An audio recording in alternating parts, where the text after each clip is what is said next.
Hello friend, the constitution of India अनुच्छेद 29। आज हम बात करेंगे अनुच्छेद 29 में क्या बोला गया है। अनुच्छेद 29 सांस्कृतिक और शैक्षिक अधिकारों से संबंधित है। यह विशेष रूप से अल्पसंख्यकों की भाषा, लिपि और संस्कृति की रक्षा करता है।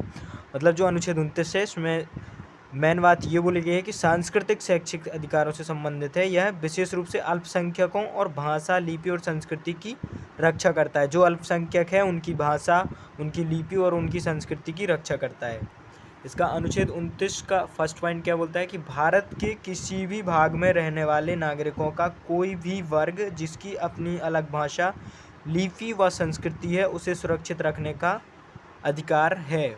मतलब भारत के कोई भी किसी भी भाग में रहने वाला नागरिक हो जिसकी कोई भी वर्ग जिसकी अपनी अलग भाषा, लिपि और संस्कृति हो, उसकी भाषा अलग हो, लिपि अलग हो, संस्कृति अलग हो, उसे अपनी जो ये भाषा, लिपि और संस्कृति से सुरक्षित रखने का अधिकार प्राप्त है। यदि किसी समूह की अपनी विशेष भाषा या संस्कृति है तो उसे बचाने और आगे बढ़ाने का अधिकार है।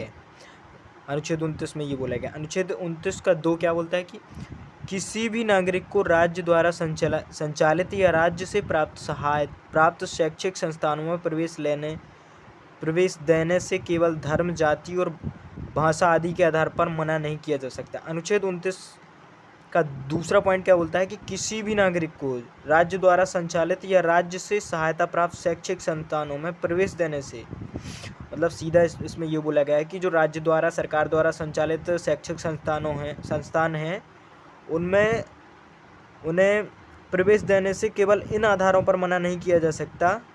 इन आधारों पर उन्हें प्रवेश देने से मना नहीं किया जा सकता कि वो किसी विशेष धर्म, जाति या भाषा से संबंध रखते हैं। ठीक है। सरकारी सहायता प्राप्त स्कूल, कॉलेज में किसी के साथ भेदभाव नहीं किया जा सकता।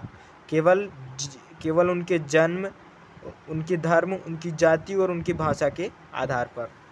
Thank you.